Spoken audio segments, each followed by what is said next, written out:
క్రీస్తునామంలో అందరికీ వందనాలు తెలియజేసుకుంటున్నాను. ఇవాళ దేవుని అద్భుత కృపను బట్టి ఒక విలువైనటువంటి అంశం గురించి దేవుడు మనతో మాట్లాడదలిచారు. దయచేసి శ్రద్ధగా వినండి పిల్లరా.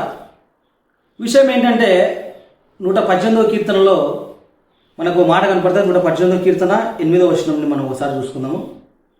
అక్కడ మనుషులను నమ్ముకున్నట కంటే యెహోవాను ఆశ్రయించడం మేలు, రాజులను నమ్ముకున్నట కంటే యెహోవాను ఆశ్రయించడం మేలు అని. ఈ విషయాన్ని బట్టి మనము కొన్ని విషయాలు తెలుసుకుందాము. ఈ లోకానుసారంగా చూసుకున్నట్లయితే నేను పలానా వ్యక్తిని నమ్ముకొని మోసపోయాను, నేను పలానా ఆయన నమ్ముకొని మోసపోయాను, నేను పలానా బంధువుని నమ్ముకొని మోసపోయాను, రకరకాలుగా బాధపడేటువంటి జనాంగాల్ని మరి కుటుంబాల్ని మనం ఎంతగానో చూసాం. అలాంటి వారికి దేవుడు ఇచ్చినటువంటి గొప్ప మాట ఏందో తెలుసా? నువ్వు మనుషులు ఎవరు నమ్మొద్దు, ఈ లోకంలో ఉన్నటువంటి రాజును కూడా నమ్మొద్దు, నన్ను నమ్ము అని దేవుని వాక్యం కలిగిస్తుంది. ఈ మాట రాసినటువంటి వ్యక్తి ఎవరో తెలుసా? దావీదు గారు, దావీదు రాజు గారు మాట రాస్తున్నారు. ఆయన రాసినాడంటే ఖచ్చితంగా దాని వెనుకాల ఒక పరమార్థం ఉంటుంది. ఖచ్చితంగా బైబిల్లో మనము దావీదు గారి జీవితాన్ని మనం గమనించినట్లయితే ఆయన జీవితంలో ఏ విషయాన్ని కూడా రాస్తున్నాడంటే దాన్ని ఖచ్చితంగా అనుభవించే రాస్తాడు.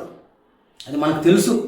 అది ఆయన స్తుతించడం కావచ్చు, దేవుని స్తుతించడం కావచ్చు, లేదంటే ఆయన యుద్ధ విషయాలు కావచ్చు, ఆయన పర్సనల్ విషయాలు ఏమన్నా కానీ దావీదు గారు రాస్తున్నారు అంటే ఖచ్చితంగా ఆ విషయం ఆయన జీవితంలో జరిగింది. ఆ జరిగిన దాన్ని బట్టి ఆయన రాశారు అని మనకు నిర్ధారణకు వస్తాం. అదేవిధంగా దావీదు గారు ఈ మాట రాయడానికి కారణం ఏంటో మనం ఖచ్చితంగా తెలుసుకోవాలి. ఎందుకు ఈ మాట రాశారంటే ఆయన ఎవరైనా నమ్మారా, ఆయన నమ్మినటువంటి వారు ఏ విధంగా మోసం చేశారు అనేటివి కొన్ని విషయాలు ఈ యొక్క వీడియో ద్వారా మనం తెలుసుకుందాం. దయచేసి శ్రద్ధగా వినండి. చూద్దాం.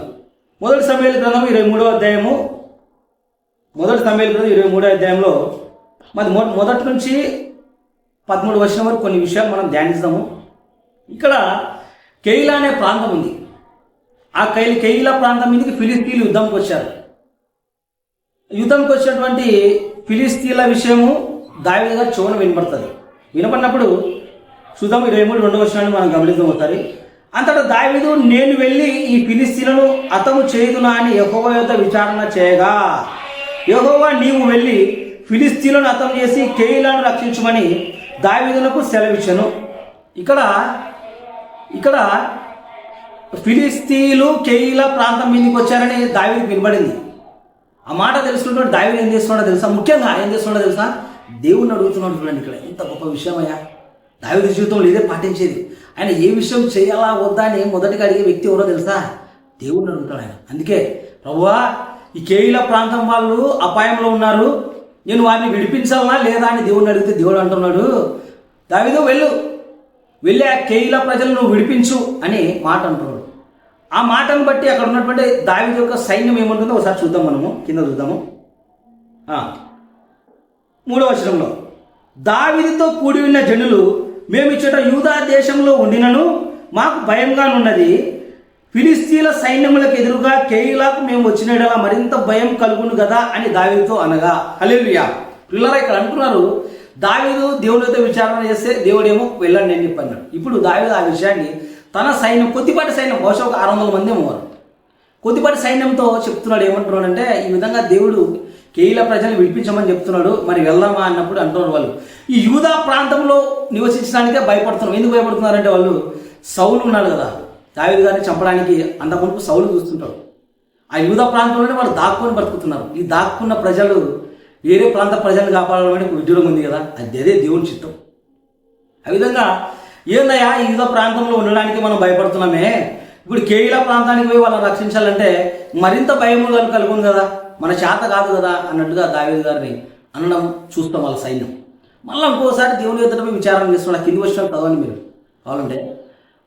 ఆయన మరొకసారి దేవుని ఎదుట విచారణ చేస్తున్నాడు. ఏమనంటే, ప్రభువా మళ్ళా కెయిలా ప్రజల దగ్గరికి విడిపించాలి, వెళ్ళాలా లేదా అని దేవుని ఎదుట విచారణ చేస్తే ప్రభు అంటున్నాడు, ధారాళంగా వెళ్ళు, నేను వారికి విజయాన్ని మీకు నేను దయచేస్తా అని దావీదు గారికి ధైర్యం చెప్పిన వెంటనే ఆ కెయిలా ప్రజల్ని విడిపించడానికి దావీదు కొద్దిపాటి సైన్యము పోయి ఫిలిస్తీన్ల మీద పడి, అక్కడ కూడా ఒక మాట ఉంటుంది చూడండి 5వ వచనంలో, దావీదును అతని జనులను కెయిలాకు వచ్చి ఫిలిస్తీన్లతో యుద్ధం చేసి వారిని లెస్సగా హతము చేసి వారి పశువులను దోచుకొని వచ్చిరి. ఇలా ఉన్న దావీదు కెయిలా కాపురస్తులను రక్షించను. హల్లెలూయా. కాబట్టి ఇక్కడ దేవుడు ఇచ్చినటువంటి ఆ నమ్మకాన్ని, దేవుడు ఇచ్చినటువంటి నువ్వు వెళ్ళు దావీదు, నేను ఖచ్చితంగా మీకు విజయాన్ని దయచేస్తాననే మాటను పట్టుకుని దావీదు గారు ఆ కొద్దిపాటి సైన్యాన్ని వేసుకొని పోయి ఫిలిస్తీన్ల మీద పడి లెస్సగా వారిని అంతం చేసిన తర్వాత ఇప్పుడు ఆ కెయీలా ప్రజలు ఏమనాలండి? దావీదు సైన్యాన్ని ఏమనాలి? దావీదు ఆపదలను మమ్మల్ని రక్షించాడు, ఆయనకు జయం కలుగు కాక ఆయన విషయంలో ఎంత దూరమైనా వస్తారు వాళ్ళు ఉన్నప్పుడు, ఆయనకు ఉపకారిగా ఉంటారు దావీదుకి వాళ్ళు. ఖచ్చితంగా మనం ఒకరికి సాయం చేస్తామండి, సాయం చేస్తే వారు మనకేం చేస్తారు, మనకు కూడా వాళ్ళు సహాయం చేస్తారు కదా. ఆ విధంగా కెయీలా ప్రజలు కూడా దావీదు మీద మక్కువ చూపేవారై ఉంటారని మనం అనుకుంటున్నాం.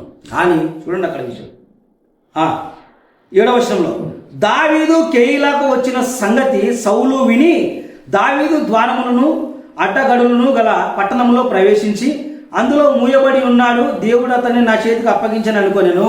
హల్లెలూయా. ఇక్కడ అంటున్నాడు పిల్లరా, సౌలు గారికి ఈ విషయం వినపడింది. ఎందుకంటే అంత ముందు సౌలు దావీదుని చంపాలని కోరుకున్నాడని మనకు తెలుసు.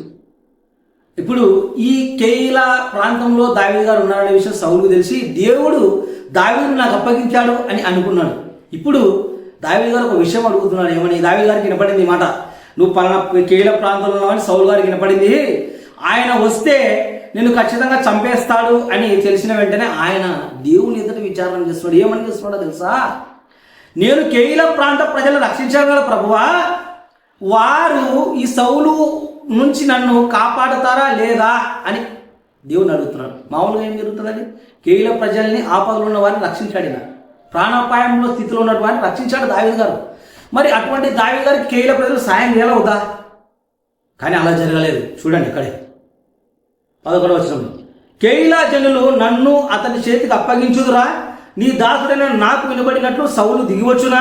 ఇశ్రాయేలుల దేవా యెహోవా, దయచేసి నీ దాసుడైన నాకు దానిని తెలియజేయమని ప్రార్థింపగా అతడు దిగివచ్చునని యెహోవా సెలవిచ్చెను. కెయీలా జనులు నన్ను నా జనులను సౌలు చేతికి అప్పగించుదురా అని దావీదు మరలా మనవి చేయగా యెహోవా నిన్ను అప్పగించుదురని సెలవిచ్చెను. హల్లెలూయా. ఎంత యాదృచ్ఛికమండి ఈ విషయం. సహాయం చేసిన కెయీలా ప్రజలు నన్ను రక్షిస్తారా ప్రభువా, నాకు తెలియజెప్పండి దేవుని అడిగితే దేవుడు అంటున్నాడు తెలుసా, నిన్ను నీ సైన్యాన్ని ఖచ్చితంగా కెయీలా ప్రజలు సౌలు చేతికి అప్పగిస్తారు, జాగ్రత్త, నువ్వు ఇక్కడ నుంచి వీలైనంత దూరంకి పారిపోహని దేవుడు చెప్తున్నాడు. చూడండి ఎంత ఎంత ఘోరమైన మాట అండి. దావీదు గారేమో కొద్దిపాటి ఆయన ఉండేదే ఆపదలో ఉన్నాడు, కానీ కెయీలా ప్రజలు ఆపదలో ఉన్నారనే విషయాన్ని తెలిసి మన దేవుడిని అడిగి వారిని విడిపించాడు. విడిపిస్తే కెయీలా ప్రజలు ఏం చేస్తున్నారండి? సౌలుకు సపోర్టుగా ఉంటారు, దావీదుని అప్పగించడానికి సిద్ధపడ్డారు. ఆ విషయం తెలుసుకునే దావీదు ఆడ కింద కనబడుతున్నాడు మనకి. అంతటా దావీదులు దాదాపు 600 మంది అయిన అతని జనులను లేచి కెయీలాలో నుండి తరలి ఎక్కడికి పోగలరో అక్కడికి వెళ్ళిరి. దావీదు కెయీలాలో నుండి తప్పించుకున్న సంగతి సౌలు విని వెళ్ళక మానెను. హల్లెలూయా. వింటున్నారా ప్రియ జనాంగమా? మేలు చేసిన వారికి కీడు చేయడం అంటే ఇదేనండి. కెయీలా ప్రజలనేమో దావీదు విడిపిస్తే వారేమో దావీదుని పట్టేయాలని అనుకున్నారు. ఆ విషయం దేవుడు తెలియజేశాడు. కాబట్టి ఈ సందర్భాన్ని బట్టి దావీదు గారు 118వ కీర్తనలో రాశారు. ఏమని?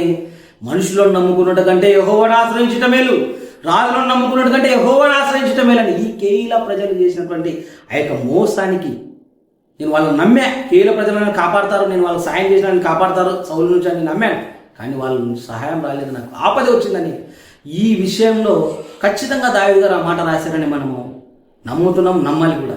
కాబట్టి ఈ కాలంలో ఉన్నటువంటి మనము మనుషులను కాదు నమ్మాల్సింది. ఆనాడు దావీదు కెయీలా ప్రజలు విడిపించడానికి నువ్వు ఉపకారం చేసినా కాబట్టి నాకు ఉపకారం చేస్తారని నమ్మాడు, కానీ అలా జరగలేదు. దావీదు గారిని చంపేయడానికి కూడా వాళ్ళు వెనకడిగలేదు.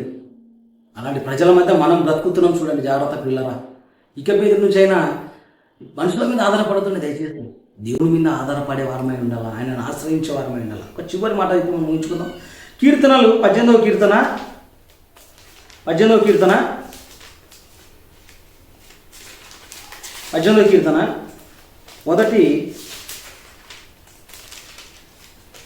మొదటి వచనం నుంచి మనం చదువుకుందాము. మొదటి వచనం, యెహోవా నా బలమా, నేను నిన్ను ప్రేమించుచున్నాను. యెహోవా నా శైలము, నా కోట, నన్ను రక్షించువాడు, నా కేడము, నా రక్షణ శృంగము, నా ఉన్నత దుర్గము, నా దేవుడు, నేను ఆశ్రయించున్న నా దుర్గము. హల్లెలూయా.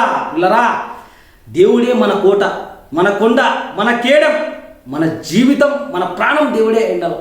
కాబట్టి దేవుని బిడ్డలైన ప్రజలరా, దేవుడే మన కోట, మన కొండ, మన కేడం, మన ఆశ్రయ దుర్గం. చూడండి, మనుషులను దయచేసి నమ్మొద్దండి. నమ్మి మోసపోద్దండి దయచేసి. ఇక మీద నుంచైనా దేవుని మీదే ఆధారపడండి. ఆయనే నా కోట, ఆయనే నా కొండ, ఆయనే నా కీడం, ఆయనే నా ప్రాణం, నా దుర్గం అని మన దేవుని విశ్వసిస్తూ ముందుకు కొనసాగినట్లయితే దావీదును దేవుడు ఏ విధంగా ఆశీర్వదించాడో మనల్ని కూడా దేవుడు ఆ విధంగా ఆశీర్వదిస్తాడు. మనం ఎప్పుడైతే దేవుని దృష్టికి పాపులుగా ఉన్నట్లయితే మనం నరకంలో పడతాం. జాగ్రత్త. పాపాలు ఒప్పుకొని దేవుని రక్తంలో మన పాపాలు కడుక్కున్నట్లయితే పరలోక రాజ్యంలో మనకు చోటు ఉంటుంది. అది దృష్టిలో పెట్టుకొని బుద్ధి గల కన్యకలు ఏ విధంగా అయితే సిద్ధపాటు కలిగి దేవుని రాజ్యంలో ప్రవేశించారో ఆ విధంగా కూడా నువ్వు నేను అందరం దేవుని రాజ్యంలో ప్రవేశించే వారమై ఉండాలని క్రీస్తులో మీకు అందరికీ విజ్ఞప్తి చేస్తున్నాను.